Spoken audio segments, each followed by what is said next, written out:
네, 안녕하십니까. 더불어민주당 국민소통위원회 김현입니다. 오늘 함께하신 전용기 의원님 소개해드립니다.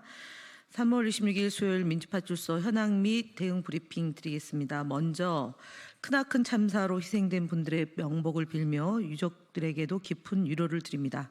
관계당국은 모든 자원을 총동원해서 더 이상 피해가 확산되지 않도록 최선의 노력을 기울일 것을 다시 한번 요청드립니다. 민주파출소 현황은 3월 26일 9시 기준으로 586명이 방문했고 197건의 제보가 있었습니다. 매체별로는 네이버 25.38%로 제일 높은 수치를 기록했고 그 뒤로 유튜브 18.27%, SNS 12.18%, 커뮤니티 8.63%, 현수막이 6.09% 선으로 제보되었습니다. 제보 사항을 보고 드리겠습니다. 대형 산불 관련 음모론이 유포되고 있는 정황이 제보되었습니다. 3월 25일 DC 인사이드 미국 정치 갤러리를 중심으로 대형 산불이 중국인이나 민주당 지지자들의 소행이라고 주장이 제기되고 있습니다. 또한 좌파 세력이 다시 불을 지르지 않을 것이라는 보장이 없다. 국가 비상 상황을 선포하고 데프콘을 발령내야 한다 등의 근거 없는 주장도 이어지고 있습니다. 다음으로 삼성전자 한종희 부회장 별세와 관련한 음모론도 확산되고 있습니다. 3월 25일 DC 인사이드 중도 정치 갤러리에서는 이재명 대표가 한종희 삼성전자 부회장을 죽였다는 주장이 제기되었습니다. 한 부회장이 3월 7일 중국에서 열린 가전 전시회 AWE 2025에 참석했다는 기사를 공유하며 역시 중국에 다녀와서 사망했다는 근거 없는 글이 올라오고 있습니다. 문영배 정계선 헌법재판관 관련 신상정보 유출과 허위사실 유포 관련 제보입니다. 3월 24일 DC 인사이드 미국 정치 갤러리에 정계선 자녀들 정보 없음이라는 제목의 글이 게시되었으며 이는 헌법재판관뿐만 아니라 그 가족까지 신상정보를 유출하려는 시도로 보입니다. 문영배 재판관이 미성년자 성착취물을 공유해 구속됐다는 거짓 정보가 헌법재판소 게시판을 통해 유포되고 있으며 관련 내용을 경찰이 내사 진행 중임에도 불구하고 허위 게시글이 반복적으로 올라오고 있습니다. 대한민국 경찰을 중국 공안과 연관짓는 음모론도 꾸준히 퍼지고 있습니다. 3월 25일 DC 인사이드 미국 정치 갤러리에서는 한 경찰관의 신분 조회를 요구한 사건을 두고 그 경찰관은 사실 중국 공안이다라는 주장이 제기되었습니다.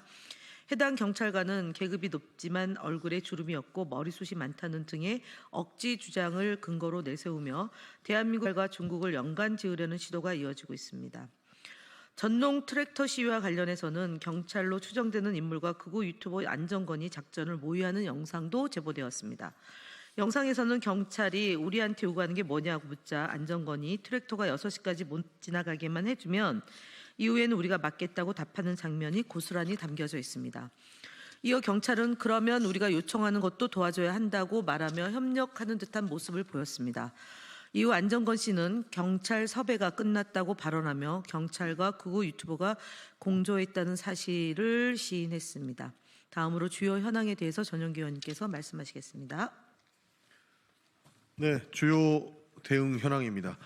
이재명 대표와 관련한 허위사실 유포에 대한 제보가 계속 접수되고 있습니다. 특히 대학교 앞에서 확성기를 이용해서 이재명은 김정은의 추종자, 간첩이라는 터무니없는 허위사실을 퍼뜨리고 있는 상황입니다. 이는 단순한 허위사실 유포를 넘어서 지성인들의 집합소인 대학가에서 공공연히 확성기를 이용해 이런 발언을 일삼는 것입니다. 심각한 문제입니다. 국민소통위원회는 제보받은 내용에 대해 법적 검토를 진행 중이며 앞으로도 강력하게 대응하겠습니다. 그리고 자유일보 왜곡 보도에 대해 집중적으로 대응하겠습니다. 정광훈 목사의 딸 전한나 씨가 대표로 있는 자유일보의 왜곡 보도가 계속되고 있다고 보입니다. 윤석열 대통령의 위법한 불법 개혁 시도로 인해 조기 대선 가능성이 높아졌고 이를 민주당이 주도하고 있다는 식의 터무니없는 주장을 보도한 데에 이어 경상도 산불 발생 책임을 민주당에 돌리고 재난예비비 삭감으로 대응이 어렵다는 식의 보도도 이어지고 있습니다.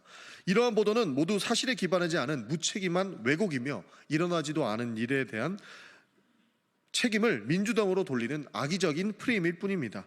국민소통위원회는 해당 기사들을 언론중재위원회에 제소하고 자유일보에 대한 집중 모니터링을 실시할 예정입니다. 명의도용 유튜브 채널에 대한 대응도 보고드리겠습니다. 이재명은 합니다 TV라는 유튜브 채널이 이재명 대표의 이름을 내세워 후원금을 모집하고 있습니다. 하지만 해당 채널은 정치 관련 영상을 단 한 차례도 게시한 적이 없으며 이재명 대표와도 아무런 관련이 없는 채널입니다. 이처럼 이 대표의 명의를 이용해 후원을 유도하는 행위는 매우 부적절합니다. 국민소통위원회는 해당 채널에 대한 차단 요청을 구글 측에 전달했으며 국민 여러분들께서는 이 채널의 모금 요청에 절대 응하지 마시기를 당부드립니다. 국민의힘 거짓말 시리즈도 함께 보고 드리겠습니다. 71번째입니다. 권성동 원내대표는 3월 25일 원내대책회의에서 경북 의성 산불 대응과 관련하여 국민의힘은 지난해 민주당이 삭감한 재난대응 예비비 2조 원을 이번 추경에 포함하여 국민안전망을 복원하겠다며 경북 의성 산불과 재난 예비비 삭감이 전혀 관계가 없음에도 불효불급한 예산을 삭감한 것을 두고 국민안전망 훼손되었다는 허위 조작을 하고 있습니다. 집권 여당의 대표가 할 말은 아닙니다. 최소 20여 명의 인명이 희생되고 다수의 국가유산이 전소된 최악의 산불 피해를 정쟁화시키는 일은 금도를 넘은 행위입니다. 2023년 재난예비비 4조 6천억 원 중 1조 3,091억 원만 지출되며 불용 금액이 전체의 71%에 이르렀습니다. 국회 입법조사처 또한 2023년에 근본적으로 예비비는 재정민주주의의 예외로서 매우 한정적인 상황에서만 사용할 것이며 예비비 규모 자체를 계속 줄여나가야 할 필요가 있다고 지적한 바 있습니다. 예비비 삭감으로 참사 대책이 난항이라는 선동은 명백한 허위 날조입니다. 재난 대비책과 2조 4천억 원의 예비비에 더해 재대책 국고 채무 부담 행위로 1조 5천억 원을 추가로 재난대책에 사용할 수 있다는 진실을 외면하고 정쟁에만 몰두하고 있습니다. 이번 전국적 발생한 산불은 정부, 여야 할 것 없이 한마음으로 대처해야 할 것입니다. 국민의힘 거짓말 시리즈 72번째도 말씀드리겠습니다. 어제 권성동 국민의힘 원내대표가 원내대책회의에서 이재명 대표의 선거법 재판과 관련하여 항소심 판결에 불복하고 내부의 비명 세력을 억누르기 위해 선제적으로 극단적인 장애투쟁에 돌입한 것이다 라고 했습니다. 이재명 망언집이라는 이재명 홍보집을 내놓더니 기승전 이재명을 하고 있습니다. 판결에 승복할 사람은 윤석열 내란 우두머리와 국민의힘입니다. 엉뚱한 프레임으로 모면하려 들지 말기를 바랍니다. 내란 수계 윤석열의 파명은 내란 종식과 민주 헌정 질서 수호 그리고 평온한 국민 일상을 회복을 위해서 필수 불가결합니다. 우리 민주당은 윤석열 파면을 위해 최선의 활동을 전개하고 있습니다. 권성동 원내대표는 헌재 앞에서 벌어지고 있는 불법 행위를 방조하지 말고 결과에 승복해야 합니다. 이상입니다.